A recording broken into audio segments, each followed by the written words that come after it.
coming to you live from WebTV International.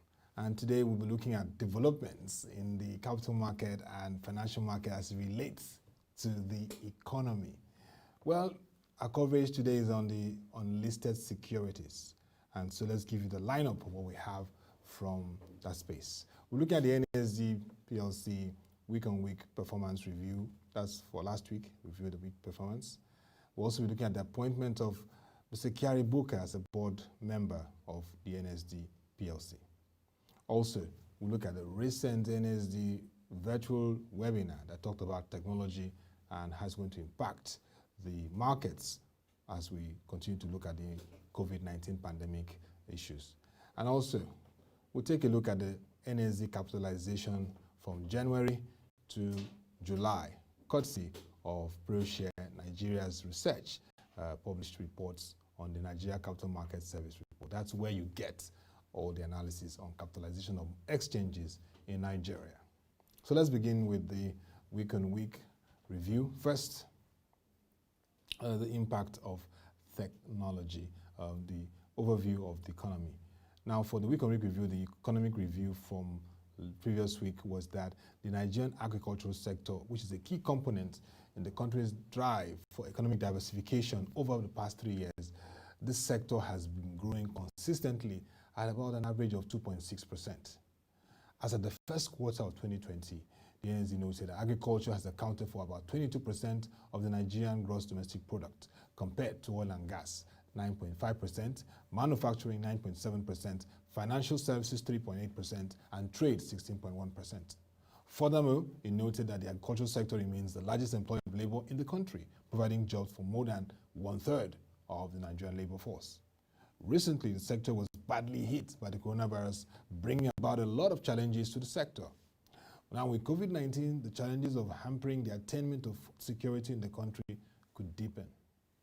The impact is already being felt in the forming of rising food prices across the country. By April 2020, food inflation had risen to 15% compared to 14.7% in December 2019. The intra- and interstate movement restrictions has hindered farmers from accessing their farms in other state locations or procuring inputs such as seedling and farm implements. The restrictions have hampered food distribution, which could result in post-harvest losses, reduced market supply, and further increases in food prices. According to a survey conducted by the National Bureau of Statistics, about 9% of respondents revealed that they stopped farming due to the restrictions of COVID-19. In addition, about 73% of the respondents in the survey reported that they have experienced income losses since mid of March. Being one of the major drivers of the Nigerian economy, NSD PLC strongly advocates that the agricultural sector should have access to all the support that they can get, especially in this period where they need it most. Some recommendations are highlighted below from the NSD PLC. They want more palliatives that should be provided to farmers. Here, the federal government, as well as other organs of government, has provided fiscal and monetary palliatives to assist farmers to ensure the sustenance of food production and avert the looming food crisis. Even though these efforts are commendable, they are simply not enough to meet the needs of the farmers. NSD PLC, therefore, is calling for a more important approach from the government to explore other means of palliatives, particularly with respect to the provision of free improved seedlings, basic farm implements at highly subsidized prices, free or cheap and affordable farm extension services, amongst others, to farmers.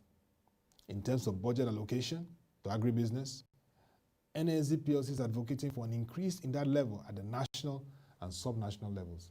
Given the vital role that agribusiness plays in ensuring food security, fostering economic diversification, and stimulating the growth of a country, it is beneficial for government at the various levels to devote more resources toward development of agribusiness. Also, the NSB PLC wants all the states to take advantage of their area of agricultural core competence. Core competence means where you're good at. Factor endowment, that's what we talk about. Each state in Nigeria, according to NSD PLC, has comparative advantage in the production of certain types of agricultural products. Harnessing these advantages will help ensure a competitive agricultural sector and guarantee food security in the country. NASD, in its capacity as a central financial infrastructure provider, supports and encourages the agricultural sector in Nigeria via its various offerings. The NASD Enterprise Portal, the Venture Ramp, NASD EP, that's the Enterprise Portal, helps to connect high-growth, agriculture-focused enterprises with willing private equity investors seeking to invest, while the NASD Venture Ramp is a crowdfunding platform that can assist entrepreneurs in raising funds for their prospective projects. NASD continues to support growth and development within Nigeria and deepen the capital market by facilitating capital raise and liquidity for enterprises across various sectors through innovative product and service offerings. Year-to-date overview of NASD securities markets show that it closed on a positive note as the market recorded an increase in performance for the previous week. NASD Security Index year-to-date returns rose by 1.22%. The total volume traded year-to-date stands at 7,819,576,020 units in 944 deals, and the total value traded is 10,489,211,022.23 in terms of value. So we will be looking at the week-on-week performance next week, Friday, and to see if there has been remarkable improvement in that regard. To deepen its board capacity and, of course, corporate governance and bring more innovation and wealth of experience to its activities, the NASD PLC recently announced the appointment of Mr. Kyari Ababuka as an independent non-executive director on its board. That name is not new to the financial market and economic space. Mr. Kyari Ababuka served as the managing director and chief executive at the time of the Central Securities Clearing System PLC, where he was credited with the company's transformation. He also served as the managing director and chief executive of Unified Payment System, formerly known as Value Card Nigeria PLC, where he spearheaded the company's complete reorganization, transforming the company into one of the most secure, technologically advanced, and profitable payment processors in Nigeria. And adding to that, he was the chairman of the Nigeria Economic Summit Group and currently serves as an independent non-executive director on the board of Standard Chartered Bank, the chairman of Sunu Assurances Nigeria PLC and CRC Credit Bureau Limited, amongst others. You can see the profile already. So it is on this basis that NASD is trusting that he will make significant contribution to the company in his role as an independent non-executive director and is welcome on board. Following the above changes, the board definitely is now poised to make more impact in terms of its activities. The board is still being chaired by seasoned dealing member, former president of the Institute of Stockbrokers, and currently also the founder and chairman of the notable CEO Capital is no other person but Mr. Lutola Mobolorin, while the managing director and CEO is Mr. Bola Ajomale. Let's look at a recent virtual seminar which discussed technology and how it will impact the markets amidst the COVID-19 pandemic. The COVID-19 pandemic has caused drastic changes in many industries in Nigeria and around the world, and technology sector is the major among them. In this very recent webinar experience, the insights was around information technology subsector and what is happening there. So, for example, the information technology is experiencing some disguised benefits from this pandemic. That's the huge discussion, that's the narrative, that's the perception. A major reason for this surge in the technology industry is the increased demand for software and social media platforms such as Google Hangouts, WhatsApp, video call, Zoom, and Microsoft Teams. These teleconferencing tools help the people who are in the quarantine experience to stay in touch with their family members, as well as have conference meetings and work at the same time. The economy is also experiencing a boost because during this crisis, people understand the importance of the internet and technology, as this is helping us stay safe and helping in the communication between the doctors and the public. With respect to the internet service providers, they are one of the top gainers, ranking in millions of naira from data subscriptions. As a result of the lockdown, the amount of voice and data usage has increased by huge amounts, and there is a need to expand the network to provide optimum quality of service to users sitting at home. Telecommunications communication is also critical for information dissemination during the lockdown, as many individuals are leveraging on the internet for online education, gaming, teleworking, and entertainment. Also, ride-hailing tech companies are also experiencing huge negative impact from the pandemic. Demand for ride-hailing services in Lagos and other cities where the lockdown has been announced have taken a downward trend, and drivers on the platform are not earning a living during this period. So companies like Uber and Bolt are experiencing this hardship as movements of individuals are restricted than ever before. Among those losing huge amounts of potential revenue are the technology device vendors who do businesses in the various centers in Nigeria. The computer villages of Lagos, for example, is arguably regarded as the largest market for phones, computer hardware, and tech accessories in Nigeria. The vibrant market, which has always been the ICT solution center for Nigeria and West Africa, suffered shortage of supply of ICT products, which are mostly imported from China. Many Chinese technologies stopped production due to the coronavirus outbreak.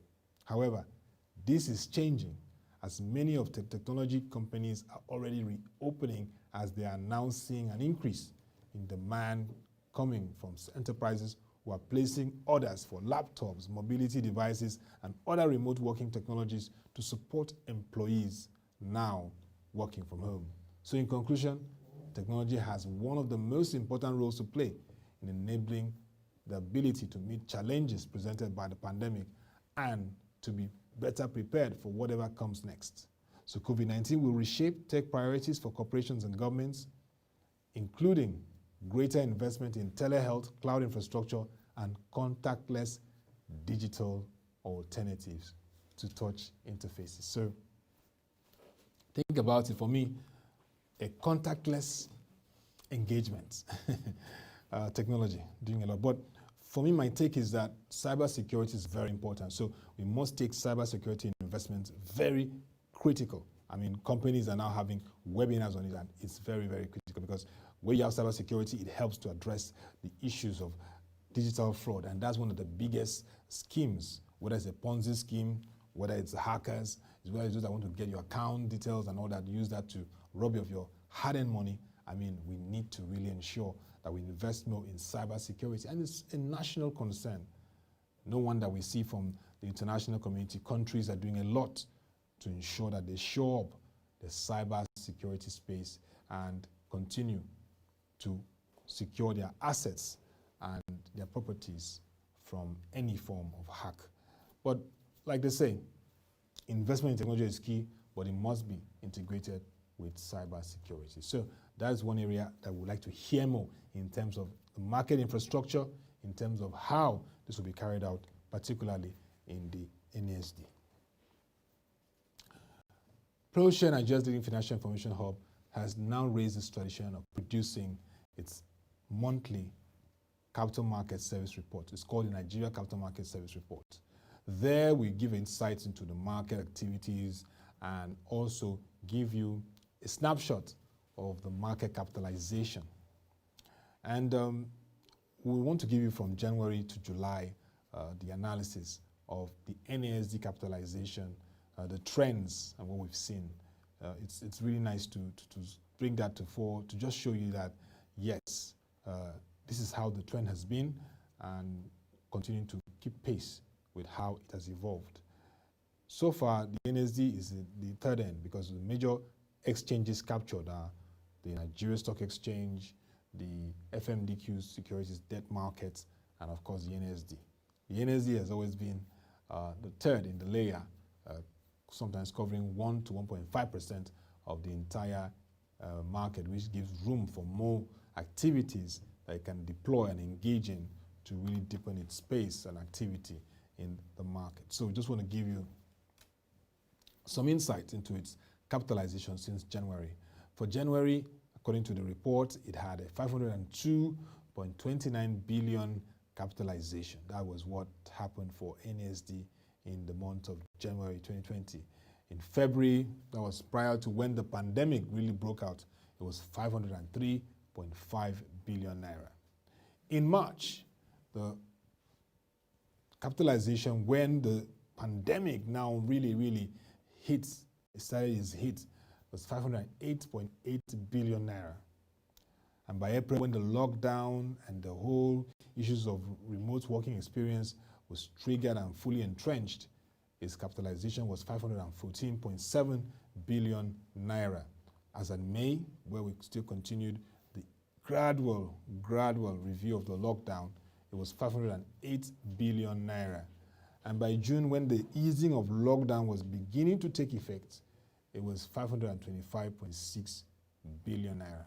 And as at last month, July, when we now started easing fully and beginning to prepare for return to activities, it closed with a 514.8 billion naira capitalization. So it shows you that it has maintained that 500 billion axis of capitalization, and we would want to see NSD move up more, into that trillion naira level. And there are opportunities for that, because with the NSD Enterprise Portal, that's an innovative platform and activity that can really bring more investors, connect them to potential investments and activities, with the ability to create that ease, like the MD of the NSD, Mr. Bola Jomale, said when we had him in an interview on this show, easing the entry levels for companies. That will also increase the capitalization for the NSD, and also exploring more market activities. And so with the new Security and Exchange Commission Director General on board, Alhaji Lamido Yuguda, working with SEC and other critical players, it will be important to carry out roadshows to talk about how valuable the NSD on the unlisted security space is to the market. So for companies who are not listed on the equities market, there are opportunities to access to the unlisted securities and their benefits there. So yes, and don't forget that the NASD, in partnership with the League Management Company of Nigeria, explored ways in which the market can be accessed to help grow the game of football. If you look at European football today, clubs like Manchester United and Arsenal are listed on various exchanges. Manchester United is listed on the New York Stock Exchange, and Arsenal is listed on the UK, the FTSE. So this is an opportunity to also deepen the market in terms of having football clubs coming on board to the market and exploring ways of tapping funding to grow the activities. And that is where we want the Nigerian League to be, very globally competitive. So looking at the future where fans, is a big dream, but it's possible. Fans in Asia can be arguing that I'm a Imba fan, and one other fan in Asia will say, I support Aqua United. It's possible, but that is the packaging, the whole development of business. And this is where NSD has seen as an opportunity to partner with the Nigerian League to also provide that funding and that activity, which can also help add to its capitalization. So there's a lot of work to be done. We already acknowledge the effort so far by the leadership of Mr. Bola Jomale, who are really looking at enabling technology and areas like crowdfunding, innovations around that and technology. With the various legislations which are geared towards improving market activity, we believe that the NSD can really step up and improve its current 500 billion level of capitalization to greater heights, and it's possible. And definitely this will be one part of the discussions next week, when we will have, for the first time this year, the Capital Market Committee meeting of the Security and Exchange Commission. This is a meeting that brings all the stakeholders into the room to discuss about the capital market, developments, programs, activities so far across all the exchanges, and of course look at the way forward in terms of activities chaired by the DG of SEC, Alhaji Lamido Yuguda. So we're going to have it for the first time this year. We've been talking about it, raising the need for it, and it's going to happen next week, 20th of August. So we look forward to that meeting and key decisions that will be taken. And of course, 21st of August, we'll have that briefing for all the capital market correspondents across the country. And it's virtual. So, in this period of the pandemic and the need to follow protocol for safety, it's going to be virtual. It will be the first virtual, full virtual capital market committee meeting in the history of the capital market. So there's a lot innovation can do. That's why I said technology, very key but also merging with cyber security. And we will continue to cover the unlisted securities and what is happening there, because it is part of the ecosystem, and that is what we do here in Market Review. So that will be all for this week's coverage of the Market Review. It has been an interesting week discussing developments around the market with you, and we would like you to send your views and opinions and insights to news@proshng.com. Also, join us for next week again, where we'll bring you reports and exclusive interviews on the Nigerian capital market. Also log on to our website, www.proshng.com, where you can watch our videos, news analysis, and reports. We have the analysts that gives you real-time information around the market, proven over the years from the stable of ProShare, Nigeria's leading financial information hub. This is to all our investors and the public. Please beware of online platforms that promises you 100 to 200% returns, but are not registered by the Securities and Exchange Commission, who are all out to rip you off your hard-earned savings. In these times of the pandemic and uncertainties, you don't need to lose money in a foolish manner. You need to avoid schemes that will rip you off, that are not certified or registered or regulated. Please take that seriously, because in this time, every penny matters. That'll be all for this edition. Thank you for watching. Let's make this happen again next week from 10 a.m. Have a lovely day, but please stay safe.